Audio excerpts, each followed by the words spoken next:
Got it.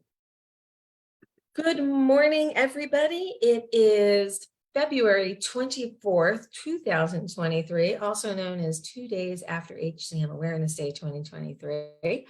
I am not in my office, as you can tell. I am in South San Francisco and about to have another viewing of a man called Otto tonight with our California friends.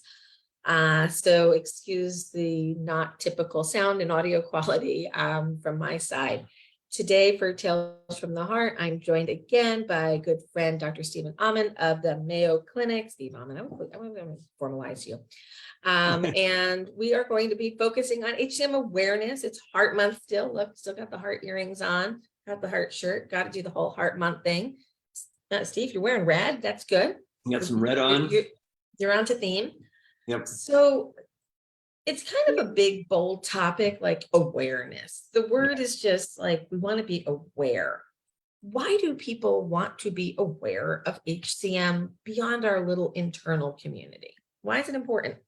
Yeah, it's a good question. I mean, the more people that are aware of something, the less mysterious and scary it can seem.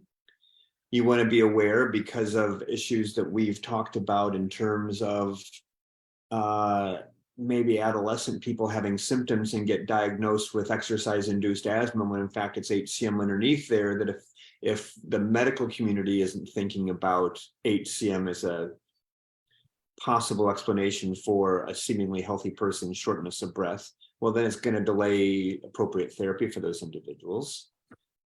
Awareness of the consequences and the frequency of those consequences helps manage set expectations for patients and families. So there's so many dimensions of awareness that's important, from societal to medical community to within families, et cetera.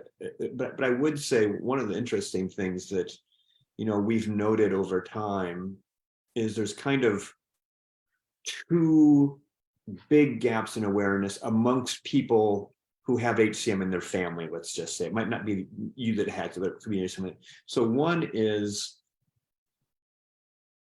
people get super scared and the information that they have found, it tends to be biased towards the extreme cases, just because that's where they found their information, versus patients who have a really mild form of HCM who are doing so well they aren't even realize that there are potential consequences to it long term. And so we have these knowledge gaps for both individuals. And so one of our big roles when a patient comes to see us in clinic is just kind of outlining the whole spectrum of activities, walking some people back from the edge when they're scared to death about their new diagnosis, and making sure some people aren't blowing it off as inconsequential. We see both types of patients. I'd often use the analogy, maybe it's because in my younger and smaller days, I was into gymnastics, but I always looked at life with HCM like a balance beam. And at some points, my balance beam was 4 foot wide and I could stroll down and do cartwheels and everything else, and everything was fine. But over time and at different intervals in my life, that balance beam got really small and you had to be really careful. And then mine turned into a razor's edge and, the end is there. So it's this balancing act of not being too cavalier and not being too scared, and finding your balance and knowing what this means and what it doesn't mean. HCM does not have to define somebody. It Correct. doesn't. It's part of who you are. It's a little different life experience than some other people will have, but there are lots of chronic illnesses. Ours affects the heart and it can be a bit unpredictable, so it can get your attention that way. But with proper management and focus, we can do so much to improve life. And I think that's the key to awareness. If you know that it's there and you take proper care, then we can move on with life. So I don't know if you had the opportunity to see the story or not, so I'll give you the recap. On HCM Awareness Day, we held a legislative briefing. And 2 weeks before HCM Awareness Day, I met a family. Mom is Amy, and she told me of her daughter, Jillian. And This was a lack of communication that started in 2005 with cousin Danny's diagnosis. Mhm. They didn't understand its implication to the other part of the family. They just knew Danny had a problem. Well, then Danny's dad, John, he needs a valve replacement and dies because he has his surgery in a smaller center. And he actually was found to have HCM at the time of the surgery and the complications. So now Danny and dad are HCM, but they were told because of lack of awareness of HCM. Get this, this is 2017. Oh, HCM is a male-to-male penetrant disorder. Yeah. Really? Where did that one come from? Somebody literally made that up. So they were told nobody else needed to be evaluated. And in fact, when mom develops atrial fibrillation, she's told, oh, that's not HCM, that's AFib. You don't have to, no, they're not connected. So we miss these opportunities of communication and education. And we finally got there in February of 2022. Her daughter had a murmur and was immediately sent for follow-up with a full echo, MRI, EKG, mom and daughter. But that takes time to set up. So that was like 3 weeks. They did genetic testing, and that took another 3 weeks to come back. And they got the answers on February 21st, 2022. They got the genetic findings. Yes, we have the same gene as Danny. We can now take action. It's a Friday. Doctor will call you next week. We didn't get to next week because Jillian came home from school. Mom and her had a conversation that they had just learned about HCMA, Recognized Centers of Excellence, and they were going to go to one. And they were setting up appointments. Jillian went upstairs to get ready for her work, watering plants. Oh my goodness. And then mom finds her car still in the driveway and goes upstairs to see what's keeping her. And she had had a cardiac arrest. She was down at 17. Wow. Had we gotten there a little bit sooner, had we gotten there in 2015 or 16 or 17, 18, 19, 20, this girl had a 4mm septum and a gradient of over 100 and a family history of her cousin's ICD appropriately firing. Everything was there, but our understanding of how to put the puzzle together. Yep. And awareness brings the puzzle pieces together. And we want to move forward with the Healthy Cardiac Monitoring Act in every state. So we have healthcare providers understanding why heart health history is important, not just for HCM, for all genetic heart diseases. Yeah. So although we are here at the HCMA, and obviously our focus is HCM and HCM spectrum disorders, we know that there are channelopathies and dilated cardiomyopathy and arrhythmogenic right ventricular cardiomyopathy, all these other disease states that we can find if we start talking about raising awareness about family heart health history. Yeah. So I think there's a really kind of tangential aspect in there that we need to make sure that people understand, and that is within a family, HCM doesn't behave the same in each member of the family who has HCM. So we sometimes have patients that say, well, I'll wait to screen my kids until their 30s, because that's when I started, noticing symptoms. And it's like, no, it doesn't work that way. Your kid may have a more significant form of it than you do that might require us to do some screening activities and those kind of things sooner, or your kid may have a way more milder form or not have it at all. And all those things are meaningful to you and your family going forward, but it isn't familial in the way that it behaves. It can be much different. Hypertrophy in different parts of the heart, more arrhythmias in one person versus another. So all kind of obstruction versus non-obstruction, even within the same family. So again, we used to really focus on what we call the heterogeneity of HCM, meaning it's different in each patient. It's even different in each patient within families. And I think that's an important thing that people need to understand. I could not agree more. And some families are just assuming because somebody else had a myectomy, I'll need a myectomy. Yep. Because somebody else had AFib, I'm going to have AFib. My father and my sister both had really bad arrhythmia problems, atrial arrhythmia problems. My sister started in her early 30s. I never had AFib, even though you would have suspected my father, my aunt, my sister, but my left atria was well behaved. It's the only part of my heart that was well behaved. Yep. So we're not all like the other people in our family. We have these variations. So part of awareness, to me anyway, is ensuring that patients know and the community at large, meaning the healthcare community, knows how to get somebody to HCM care. And I know we've had these discussions before, but some things are worth repeating. Why is high volume care important for complex HCM assessment?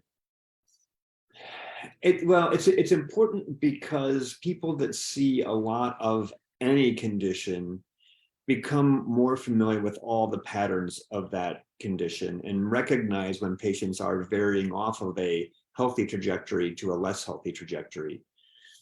It's hard when you only see something intermittently to do that, and it's not unique to medicine. I mean, if you're someone who tries to do home repairs and you only use a table saw once or twice a year, the things don't come out as fit and finished and as good looking as someone who is woodworking as a hobby on a weekly basis.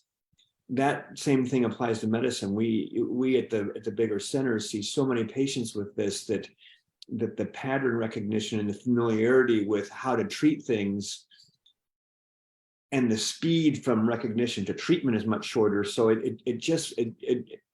volume makes a difference in every aspect of medicine. It's not unique to HCM, but it certainly is true in HCM and probably a more poignant issue for so many people because it's not as common as coronary artery disease or atrial fibrillation is, where every cardiologist sees those conditions on a daily basis.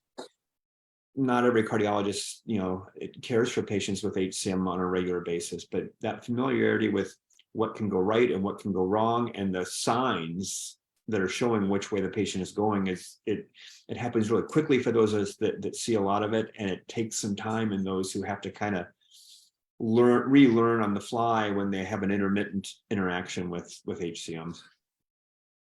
It kind of reminds me of a couple of people I've spoken to in the last few weeks, where one told me, well, my local cardiologist said it would be interesting if he could put me in the cath lab and see what was going on.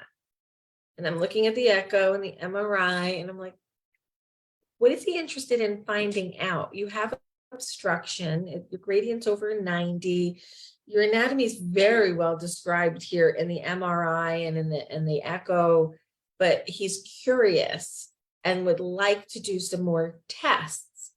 I'm like, what's he going to do with the results of that test? He's like, I don't know, let me ask him. So he calls back and he asks him, what are you going to do with the test? He goes, oh, I'm curious, I just want to know. And I'm like, okay, should we be putting patients through invasive tests at a low volume center when somebody just wants to know, or should we be referring to people who can assess whether that cath is really necessary to get usable information to treat that patient? What's the curiosity? One of the classic teachings for providers is that you should only get a test if it's going to change what you do, or reinforce what you're doing. I mean, if you need one more thing to confirm that we're on the right path, but you shouldn't get tests that aren't influencing either the decision or the confidence in the decision you're making. Agreed. So the other thing that's been coming up a lot lately, a bit because awareness is being raised, because we have new therapeutic options, new clinical trials are being launched. We're talking about genetic therapies, myosin inhibitors are gaining in popularity, and everybody's asking, well, what's in that toolbox for me now? But not everybody has access to a specialty center in their area. And during COVID, we saw a big uptick in telemed. You and I have been talking about telemed outreach for a long, long time. And we had the opportunity through COVID to be able to prove its value. What's happening now, though, with telemed? Yeah, it's a great question. So the official national public health emergency, which is, it's not that we aren't still having COVID, but it is a kind of federal statement that we are in a public health emergency, which relaxed some of the state-by-state licensure requirements and improved reimbursement for virtual care options of all kinds, is expiring. And so there will be nationally some pullback. We've actually already seen in many centers, they aren't doing as much virtual medicine as they were obviously during 2020 and 2021. In part because it just, they didn't have the infrastructure in place for it, and the workflows didn't really get habituated or solidified that it's comfortable for everyone to lean into that. But the bottom line is that, you know, the last half of 2023 and beyond, I can't practice medicine across state lines into states in which I don't have a license. So that means I wouldn't be able to do a virtual visit with someone in a state I don't have a license and prescribe for them a beta blocker, a calcium channel blocker, or mavacamten, or whatever, because I'm not actually licensed by that state to do that. We can have a sidebar about how silly that state by state licensure is, because I am far more qualified to practice medicine in Manhattan than I am drive a car in Manhattan. But my driver's license is recognized, but my Minnesota medical license is not. And so it's a little funny thing, and there's all kinds of reasons behind it. A lot having to do with states' rights and state revenue that do those kind of things. But in any event, but we can do virtual visits for patients that have established care with us. So if I'm managing a patient with HCM and we've started a plan of care and we do a follow-up visit, something's not quite going right, we can jump on a visit remotely and kind of redirect what we're doing without forcing the patient to come back 200, 500, 1,000 miles to Minnesota to see me in order to make that change. So it really is about having an established relationship with a patient. We can continue to do virtual visits. We are going to do, so a couple of things, you know, I do have a lot of state licenses, like 20 of them. So there's lots of states where I can see new patients even after the public health emergency. I think you may have the most state licenses of any HCM expert I know. It's likely the case. And we're also there's also a way that we could schedule a video visit kind of in anticipation of a face-to-face visit. And we use that video visit up front to refine what's going to happen with that individual when they do come to Rochester. Or in some cases, we'll identify patients that, you know what, you don't really need to come this winter for HCM here, because you're on the right path with your team at home, and let's not waste your time and time away from work or school and your healthcare dollars to come here when you're on the right path already. Here are the triggers we should look for to then come. So we'll be able to do some things, but I won't be able to like initiate care for those patients where I'm not in a licensed state. I think that we will see, this is kind of crystal ball stuff, if the healthcare organizations can prove to CMS in particular that there is value in doing virtual visits and they're not just extra visits, right, then we're going to see reimbursement and licensure requirements be more permissive going forward than they were historically. But it is important for healthcare organizations to prove that value. And we can talk about all kinds of measures of value. Obviously, a lot of people are worried about the dollar investment and the return on investment for that.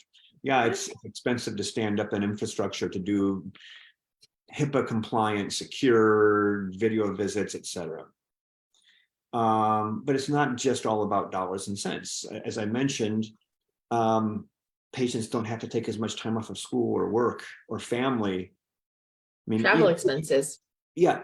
Even if you get care in your own city face-to-face, that's a half a day off those things at a minimum for people in order to go for a visit. If you're coming to a destination medical center, yep, then it's several days off work. And so we'll see value, and it's more logistically friendly to patients to bring care to where they are rather than the other way around. We have a study that we've published that showed that we save patients personal dollars out of their pocket that aren't covered by insurance, travel, lodging, et cetera, by doing post-operative follow-up visits by video rather than forcing patients to come back for pat on the back, essentially, if things are going well. patient satisfaction, just, how much confidence and satisfaction or caring do you feel from the organization, are all positive data we've collected during and after the onset of the COVID pandemic. So there's lots of measures of value beyond just how much expense are we accruing to do this video visit today. There's a tail to all of that. And again, if it's easier for patients to get access to care because we can do it on the fly quickly, well, maybe we keep people healthier for longer, rather than patients saying, gosh, I don't know if I want to bother my doctor or make all the effort to get that trip. And then they get a little bit sicker by the time they get there, which requires a more intensive treatment plan in order to get them back on their health plan. So there's lots of things of value that we in the medical community have to prove, so that then the legislation and regulations can change to be more permissive. But I have little doubt that it's going to be an important part of care for the future, just like remote banking is an important part of being an adult. Yep. Just like retail is now almost exclusively online. So every other aspect of our lives have gone that way. Medicine will continue to evolve in that direction as well. It will never be exclusively online, but it will be an important component of it for most patients. I think you bring up a couple of really good points, and we did not discuss this one, but this is going to be a deep dive topic for later in the year. So I was around during the onboarding of HIPAA, but I was in another capacity. I was a health plan administrator then. And this Health Information Portability and Privacy Act sounds really amazing until you start seeing how it's actually managed. The number of complaints for HIPAA violations is, in the history of HIPAA, which goes back to I guess it's the late 80s, early 90s, somewhere in there. There's been like millions of complaints, but less than 2% have had any action. Mm-hmm. And I'm involved with a case right now personally that I had a HIPAA breach. It was a reporter who recorded a conversation in a private meeting in a hospital, gave the tape to a reporter. Mm-hmm. Like if this is not a HIPAA violation at the highest level, and the Department of Civil Rights is still investigating, and multiple agencies are involved. It's been almost 3.5 years and nothing has happened. Yeah. So if you're not going to do something about something as egregious as a reporter basically getting personal tapes of somebody's health information and publishing them, I think we need to revisit all of HIPAA and see what is really useful here and what is a bunch of nonsense that wastes healthcare dollars. Yeah. I know it sounds odd for me, a patient advocate, to say, is HIPAA so broken we should just recreate it? But I've had experiences, and I don't think that's what you think it does. And people use it as well, we can't do that because of HIPAA. I'm like, okay, why? We can't fax you your medical record because of HIPAA. What? That's not HIPAA. Yeah, that's not. So HIPAA broken. But I think our healthcare system is in crisis at a certain level. And I think it was actually Nish who said we don't have a healthcare system. We have, I forget what the quote was he used many years ago. But we have a maze of processes that kind of works and sticks together, but not so good. So I just brought up somebody, and I think we should just take a moment and acknowledge what you told me this morning about a retirement. Yeah. It's an end of an era. It is the end of the era. My now great friend, the greatest teacher I've ever had, and my mentor, Rick Nishimura, retired from Mayo Clinic this year. And it's kind of unsettling for me because I just assumed he was part of Mayo Clinic, for my whole existence. It was actually 35 years ago this year that I first met him. But he's, as someone said during his retirement party last night, he is going out at the top of his game, and has touched so many lives, from patients and families to students, learners, and peers. You can't even put it into words where he's at in that regard. But it certainly is it's sad for me to think that he's not going to be in the hallways with me where we're bouncing cases off each other and those kind of things. But I do get to see him on a weekly basis anyway at happy hour. So that's good. I was going to say, I'm going to guess it's a social event.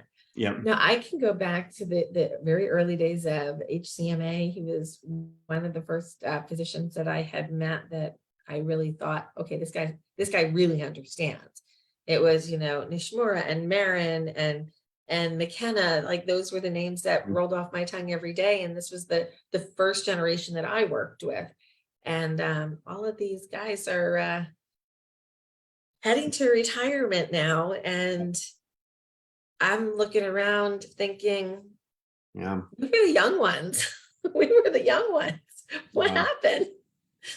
It's changing. Well, yeah. When I realized that it was 35 years ago this year, I thought that's really hard because I'm only 35. Like, but the fact is I'm not anymore. And so time does march on. But in all seriousness, that's why it's important that we continue to see the number of HCM focused experts grow, be refreshed with young talent, new centers, those kind of things, because it's the giants who are the only people that knew about HCM back when you started. They've trained a lot of us, and now the field there's a lot more people that know about it, and we need to continue paying it forward so that there's even more and more doctors who can take care of our patients with HCM. So, but it's. So I just want to give a shout out that I think Rick Nishimura is one of the most brilliant people. He is a phenomenal teacher. I've sat in on many of his talks, and the work he did in the early days of dual chamber pacing. He was so, what's the word I'm looking for? He was so analytical and honest and direct about the data, what we knew, what we thought, what was placebo, what was real, what was provable. He taught me a really important lesson in how to dissect treatments and really look beyond the headline of the article, which we were all bamboozled by in the early 90s. And he's like, no, let's break it down. And some of the lessons that I learned through that time, I keep today, and they were some of the most important lessons I ever learned in being a patient advocate. It was like, okay, don't trust, but verify, and then verify again. And then the third time, go back and verify.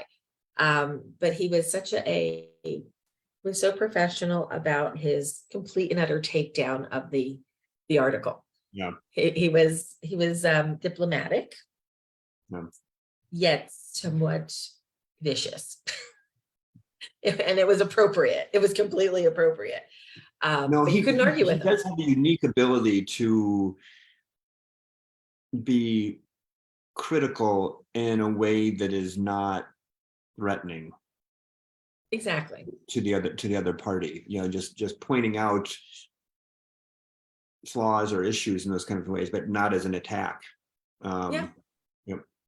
He's a professional gentleman, and I will miss the fact that he's not there. I don't talk to him very often, a couple times a year maybe. Just saw him at last year's ACC, and sat next to him as they put up the mavacamten results. And he had some interesting sidebars for me on the way out. So it was kind of sad to hear he's retiring. But I'm also happy for him. I love when people can retire and go have some fun, because he's worked really hard and he's helped thousands of lives, tens of thousands of lives. There'll be lots of hiking and fly fishing in his future, so that's good. I think that's a great way to spend a retirement. I aspire to such things at some point.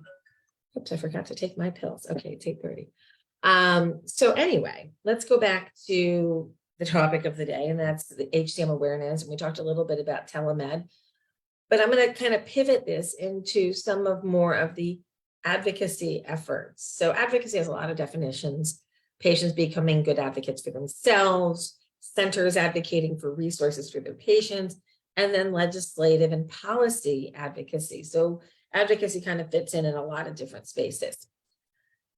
If we're going to get telemed covered and have people get access to care, this is unfortunately a regulatory issue.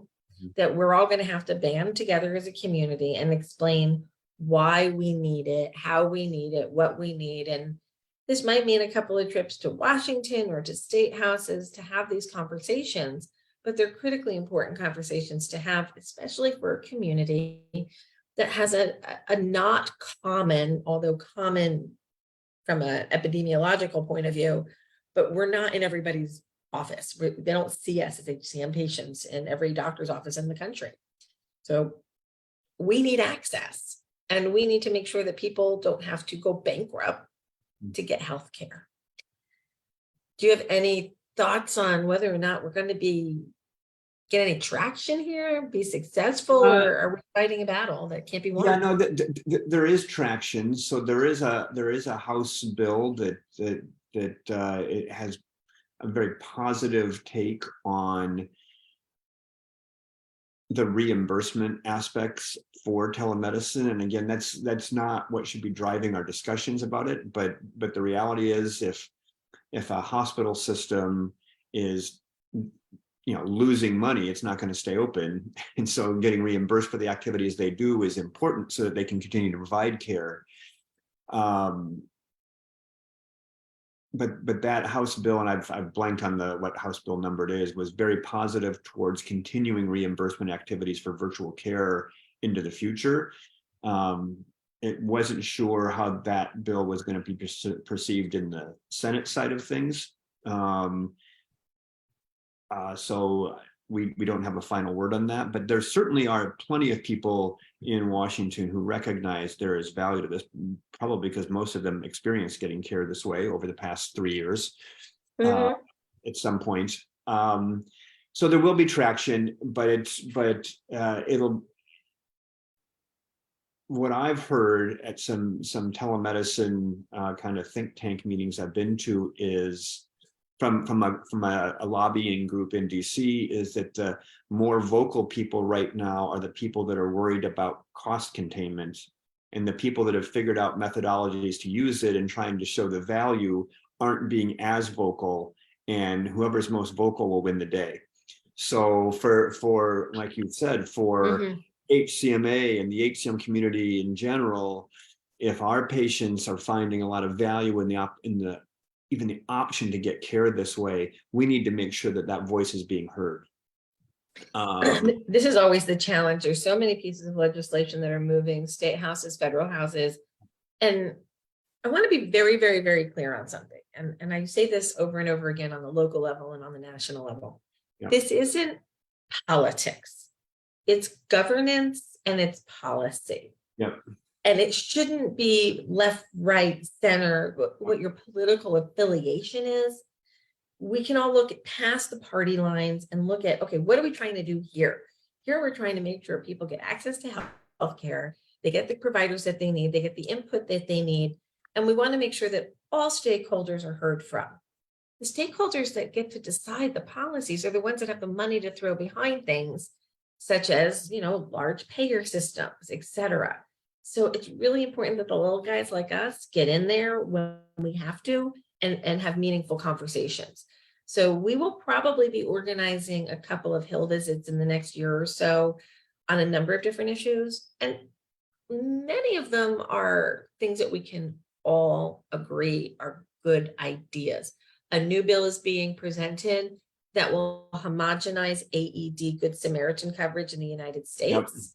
So we don't have a patchwork of, in this state I can use it, in that state I can't, and have Good Samaritan coverage. We want that everywhere. Who doesn't? Yep. I think Damar did a great job of explaining to everybody what an AED is, and he was saved in front of everybody. And people are like, I need to go get an AED now. And well, what are the laws about that in your state? Can you just use it? Do you have to get training? Who's responsible? Blah, blah, blah, blah, blah, all those details. So if we have a federal bill that covers the whole country, that's great. So issues like this, we're trying to track.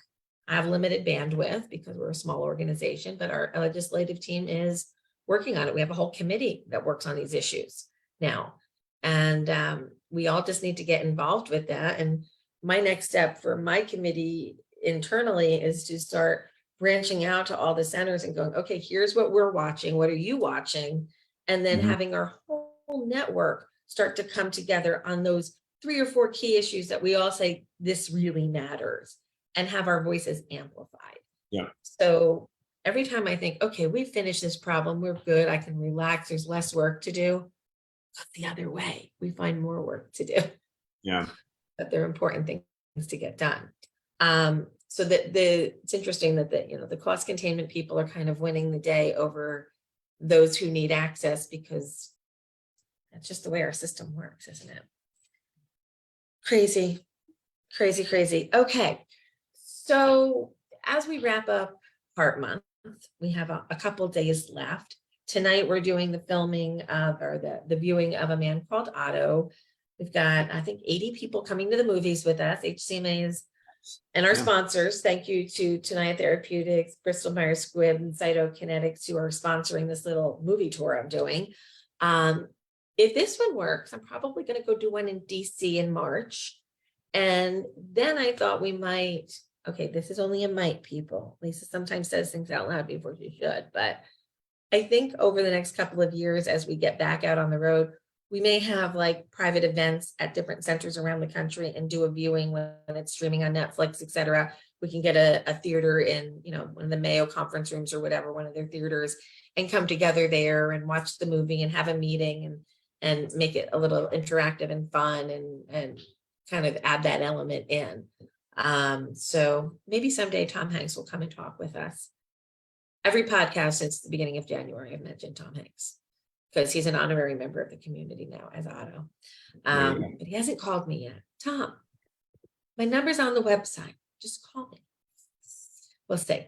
All right. What else would you like people to know about Heart Month? Why it's important to take a whole month to talk about our hearts, and specifically a day to talk about just HCM? Well, I think we kind of touched on it at the beginning. It's again, just for general awareness. And again, awareness is such a broad term. It's awareness if the diagnosis exists. Yeah, that's important. Maybe it's more for the healthcare community, so we don't overlook cases too soon.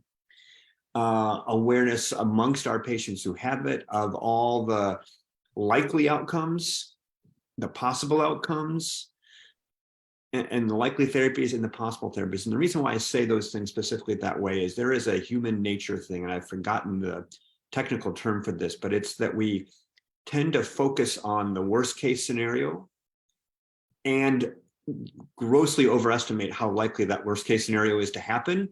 And then we put way too much effort into trying to figure out plans against that. And so that's why establishing expectations of what's likely versus what's possible is an important part of awareness about disease, natural history, and lifestyle, how to live your life, all those kind of things is important. I think that's an excellent point. Setting expectations. I've been focusing a great deal in our newly diagnosed meetings and our therapy planning sessions. Have realistic expectations. Just because you have surgery doesn't mean every symptom is going to go away. Just because you have an ICD, you're not going to feel better because you have an ICD put in, but people sometimes think, oh, I'm getting an ICD, it's going to be all better now. Or I started a medication, so it's all going to be okay. If we understand what symptoms we're going to be trying to minimize and what we would like to be able to accomplish and do that we can't do today, I think these are setting realistic expectations. And when you don't, you often end up a little disappointed if your expectations were unrealistic and something doesn't go right. Yeah. So we want to manage expectations. Yeah. So we have a question coming in. My grandson has a gene for HCM. My brother passed of this. My sister passed of this. Does this mean he will definitely have HCM? So the answer to that is there are never absolutes. So there's never 100% or 0% in medicine, and in particular HCM. But we do not know that everyone who has an HCM associated gene variant will develop clinical HCM. It's why his follow-up plan will include regular echocardiography and EKGs and imaging to see if and when he does that appropriate actions are taken at those times, but it's not a foregone conclusion that it will definitely happen. I think it was about a year and a half ago, I had Perry Elliott on talking about an article he wrote about penetrance. Yep. And I believe the data at that point was there was like an 80% expectation that in a family like this, the gene will at some point present, but at what age and what would be that trigger, we're still not smart enough to know all the triggers Right. for why. I think we're getting smarter though. Yep. And I think in our lifetime, before we can go off and retire, maybe we'll understand where the off-on switch is for all this stuff.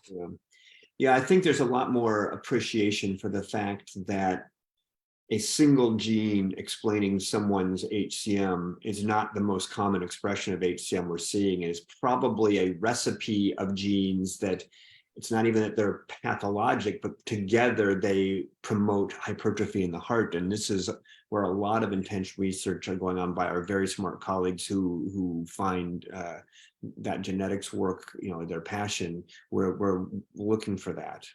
There's a couple of important things in there that in addition to this. So one issue in terms of awareness, I've had patients come in and say, well, we did gene testing and it came back negative. So now my kids don't have to be screened because it's not genetic. No, that's not the answer. It means your method of screening is different. We have to use imaging, echo or MRI, for your family members because we can't count on a single gene methodology to screen for your family. So it doesn't mean it can't still be passed on.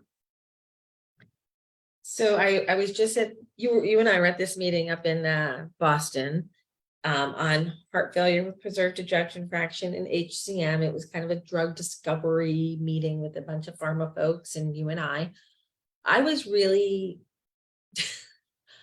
taken aback by how all these different companies gave up their explanations of what HFpEF was.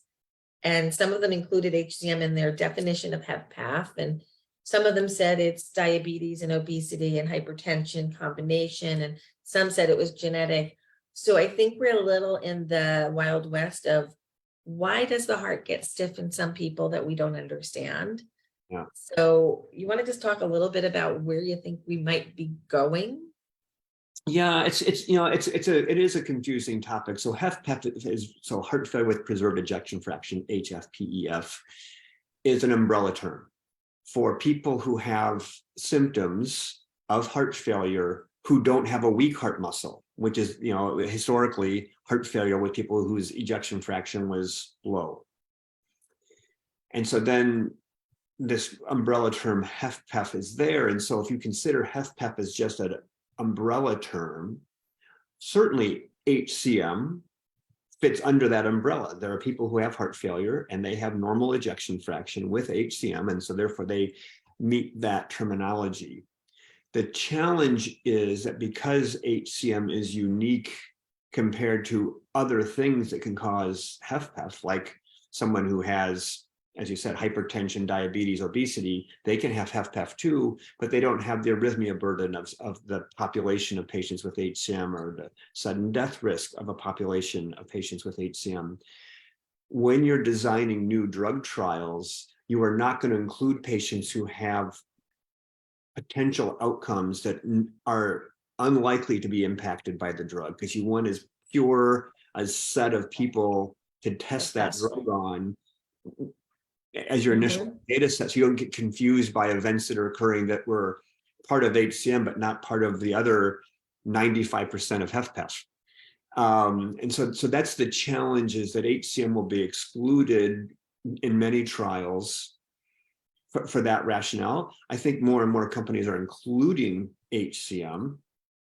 I think if we're again, using our crystal ball, I think that many of the companies that are working on the cardiac myosin inhibitors, aka the mavacamten class of medications, are hoping that mavacamten is actually, those drugs are going to be exportable to other causes of HFpEF, because the relaxing of actin and myosin is in part what helps the heart be less stiff. So anyhow, I think HCM is going to be included in some studies, not in other studies. Obviously, we learned at that meeting, and you've learned where you're at now, that there are companies who are targeting more HCM specific things that aren't just actin and myosin interactions, but down to specific genetic groups. So there's lots of work being done. But HFpEF is a confusing area for those who are in it, because there are so many underlying diagnoses that bring their own treatment needs under the umbrella. It's a great time to be in this space. There's a lot of discovery, but at the same time, and I'm going to quote Nish, there's a lot of unbridled enthusiasm out there right now. And I think we all just need to go slowly and cautiously forward and look at the details, and really understand the science. I got in a little Facebook thing this weekend with somebody who put up a supplement, like, oh, this supplement helped me. I'm like, okay, that's nice. And then I said, there's no data that I have found in any of my searches, because anybody says something, I go PubMed and I'm searching and I'm looking and doing my research, and I see nothing saying that it helps or it hurts. There's just no data on this, but one person's anecdotal experience. So we want to make sure that when we're sharing information and raising awareness, that we're saying scientifically accurate and not confusing people with hypothesis that's not been proven, without saying this is a hypothesis. It hasn't been proven. We need a study. And I think over the next 3 to 5, we're going to be focusing a lot more on clinical trials in HCM and HFpEF, and we're going to learn an awful lot. And raising awareness lets us identify those patients who might benefit from the current discoveries that we have and the future discoveries that I think we're going to be having soon. We have an update from this question from earlier, which might change your answer a little bit about what the gene means in his child. In this particular family, over 20 people in the family have died before the age of 30. So a child in a family with significant disease under 30 probably should get to a center of excellence that understands pediatric and adult HCM for very specific monitoring and action. It doesn't change the original question. There is a chance that that child will never show HCM or have those consequences, but certainly, that was part of what we wrote in the guidelines, that in families who have a unusual, particularly aggressive, or particularly early onset in other family members, those are the people that we want to screen and follow more closely. Absolutely. Absolutely. Well, we are wrapping up on our time here. If anybody has any other questions, we can take them. And I'm laughing here to myself because I have used my backpack as my laptop holder. And I just realized I did not take my transplant medication this morning because I'm in California and my Jersey alarm didn't go off and I'm so confused. So we'll be doing that in just a minute. I just reminded myself out loud. But I wanted to just highlight a couple of things that happened on HCM Awareness Day to bring people back to our YouTube channel where they can go view it. And Steve, I really do hope that you show your whole team what we did on Wednesday night. We kind of debuted the start of a new part of our website. There will be more added to this part of the website, but Dr. Bill Roberts has sectioned a number of HCM hearts for us. And we actually did a video of him sectioning 2 transplanted individuals' hearts. They were on Zoom. I was with Dr. Roberts down in Texas, and we filmed him sectioning these HCM hearts into 2 very, very different hearts. And I think there's something pretty amazing about somebody sitting on a Zoom room watching a man cut their heart open, and teaching and explaining that there are very different presentations of HCM. One girl was transplanted before 30, the other woman, I think she's in her early 60s. And you look at these 2 hearts and it's pretty amazing.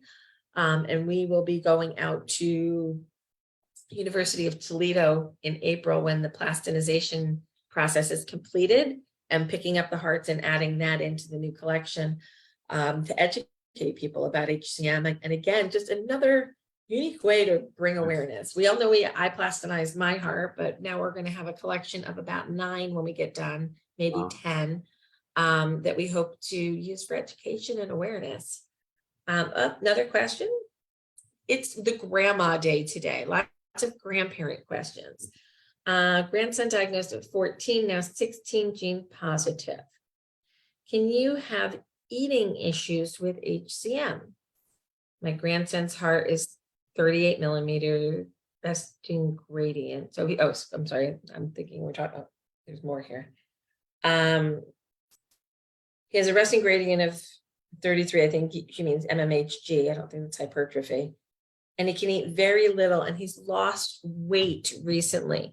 What does the inability to eat mean for somebody with heart disease and heart failure symptoms? Yeah, so I mean, obviously, there's also the possibility that there's something unrelated to the HCM that is causing, inability to eat. So that's, I mean, that individual should be evaluated generally for GI issues or other things that can cause lack of appetite or loss of eating or loss of weight, et cetera.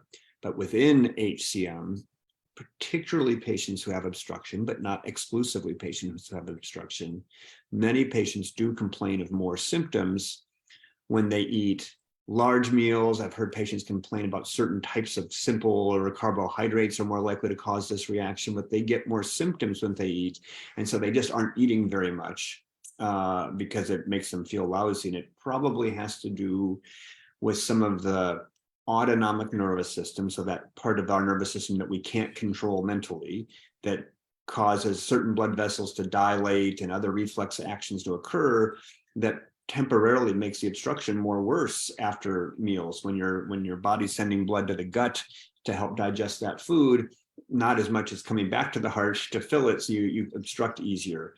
So that can certainly, we have many patients who complain of inability to eat because of their obstructive HCM. So that can be an explanation for it, but there are other reasons why teenagers can't eat as well. So I would ensure that you bring them back to a specialist center. Let's look at the heart. Let's look at other issues. Yep. There's a lot of different things that could be going on here. I have another family member who has Crohn's disease, and they just dropped a ton of weight really fast, and they couldn't figure out why. And he's got that under control now, and he brought all the weight back. So you want to look at things beyond your heart. Just because you have HCM, that doesn't mean that's why everything is doing what it's doing. Exactly. The arthritis in my hand was not caused by my transplant. There are other genetics at play here. So, sometimes we just have things that happen to us as humans. Yeah. Humans are pretty weird when you get right down to it. There's a lot of processes going on in here simultaneously. Right. So we need to take care of the whole person. So Susan, I hope, you're welcome. I'm glad that was helpful. Okay, so we have come to the end of another hour of Tales from the Heart, a podcast from the HCMA. Some programming notes coming up. Obviously, I said I'm here in California today. We have the Otto thing we're doing. There's still a couple of tickets available if you are in the area. I think we have like 5 seats open, which is nice. We're like in a sellout crowd. So I like that. So we have that coming up. We have a Big Hearted at the end of March. Where did I get to October already? We will be at the American College of Cardiology Conference in New Orleans coming up next weekend. So I get to go home, rest, get back on an airplane, and go to New Orleans. I'm hoping I don't break my leg this time in New Orleans. That was not fun. We're going to avoid that like the plague. And then we have a couple of other Big Hearteds coming up this fall or this spring, October 21st. You're going to start hearing that date a lot. That is going to be our first in-person meeting in New Jersey. We are building our curriculum right now, and our faculty will be getting invited over the next couple of weeks. Hint, hint, nudge, nudge. Steve, don't make any plans for that weekend. And we're going to be doing a couple of other public events as the year goes on. So stay in touch with us. We'll be here just about weekly for Tales from the Heart with different stories. And we also announced a new program that you can go to the website now and sign up for. This is an application process because we can't have everybody into this on step 1. And this is our Share Your Story workshop, where we're going to be working with some people who are influencers, who have social media platforms of all different types, to get out there and share their story, not just through Heart Month and not just on HCM Awareness Day, but throughout the year. Your own stories can provide inspiration and support to people who are just kind of watching your journey. We want people who are comfortable sharing their story. You don't have to commit to doing it to join the workshop, but you will fill out an application. We want to understand where you're coming from. It's not emotionally easy to share your journey for everybody, but to some it's incredibly healing and helpful to put something out there and let people see what's actually happening, in hopes that you're actually helping their journey along the way. So if you're interested in participating in the workshop, we'll be meeting for the first time in March or early April. We're working on the date right now. And we're going to meet like 3 or 4 times as a workshop. And we're going to create a playbook that we're going to present in October to the patients and the participants of that meeting. So if you want to participate in the workshop, please go fill out the application. We've got a group of about 10 people who have social media experience. Some are bloggers, some are writers, some are vloggers, some are Instagram folks or TikTokers or Reels people. And we're all going to use all these different methods to talk realistically and honestly about what it's like to live with hypertrophic cardiomyopathy, whether you go to transplant, whether you've got an ICD, whether it's a family history.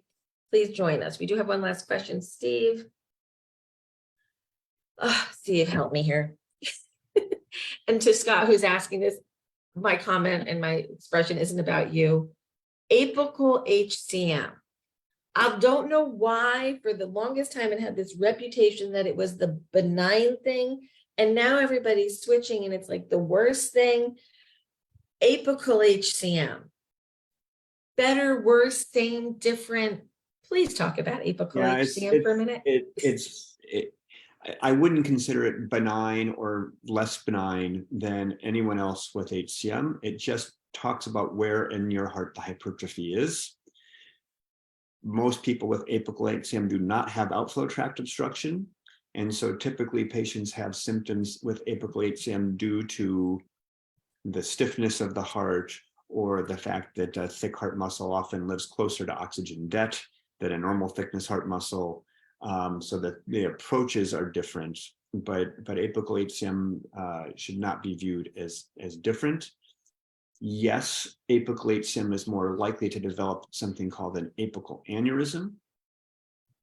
I wish we had a different term for that, because this is not like an aneurysm in a blood vessel that's likely to rupture. An aneurysm of the heart is it's actually tougher than the rest of the heart, so unlikely to rupture, but it is one of the things that we know impacts our risk assessment for cardiac arrest. That's more likely to happen in apical HCM, but it doesn't happen in most people with apical HCM. So our approach is we evaluate and risk stratify all of our patients the same, regardless of where their hypertrophy is located.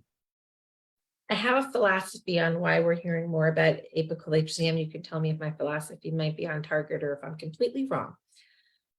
Imaging technology has improved exponentially over the past 20 years. We didn't used to get good views of the apex with 80s and 90s style echoes. We see the apex better now. Is HCM with an apical presentation as common as other presentations? No, it's less common, actually. Okay. Early apical HCM, I mean, there's the hypertrophy of the septum, asymmetric hypertrophy of the septum is the most common presentation. And that may or may not be associated with obstruction. That hypertrophy moving down to the apex is probably next. Hypertrophy isolated to the lateral wall or anterior wall of the heart are less common than apical is, but again, I don't really like to talk about it as a different issue. It's not a different condition. It has different hemodynamics and blood flow issues in the heart, and we have to deal with that as clinicians and patients and trying to find the right therapies to help you feel better if you're having symptoms. So I often get people telling me, I have the rare form of HCM. Is it rare or less common than other anatomical presentations. It's less common than septal hypertrophy. Yeah. Okay, so Scott, I hope that answers your question. We had a lovely man on the newly diagnosed group the other day who's a physician in Florida who just got diagnosed with HCM. Lovely guy, and he's like, I have the rarest form. I'm like, it's not rare. It's just not as common. Part of the issue is historic. I mean, HCM was first detected because people had murmurs and symptoms that actually initially they thought was aortic valve stenosis, and it wasn't. Apical HCM rarely causes murmurs because it's not causing outflow tract obstruction. So it wasn't part of the original patients who were being assessed by Dr. Braunwald and Marin and colleagues at the NIH in the 50s and 60s. But as you said, as we learned more and more about HCM, and as we got to echocardiography and now CMR, we're seeing that this is not rare. Yes, there's a slightly less frequency of apical compared to septal HCM, but we're just picking up because we have imaging studies now. Great, thank you. Thanks for that question, Scott, because that clip, Steve, is going to go on the website. We're just going to cut this off of Tales from the Heart, and it's going to go on the apical page because that was beautifully said. Thank you so much. To everybody joining us today, we wish you a happy Heart Month as we come to a close. If you're interested in the Share Your Story workshop or just sharing your story in the future as an individual one-off piece, please email us. Julie Russo is our volunteer coordinator, and she can coordinate your story for you. You can sign up through the website, or you can just email Julie at 4hcm.org, and she'll help you with that. Oh, forgot, massive news today. Arizona and Nevada, yay, HCM Awareness Day resolutions. I think we're up to like 20 right now. So check the website for the full list. And if your state has not recognized HCM Awareness Day as the 4th Wednesday in February every year, you have a whole year to get them to do it for next year. Because I assure you there will be a February next year, and we'll be doing this again. So Steve, thanks for spending some time with us today. Give my best to Nish and wish him well on his retirement. I'll send him an email later. And my best to all the team at Mayo. All right. Thank you, Lisa. Thanks. Let's hit stop.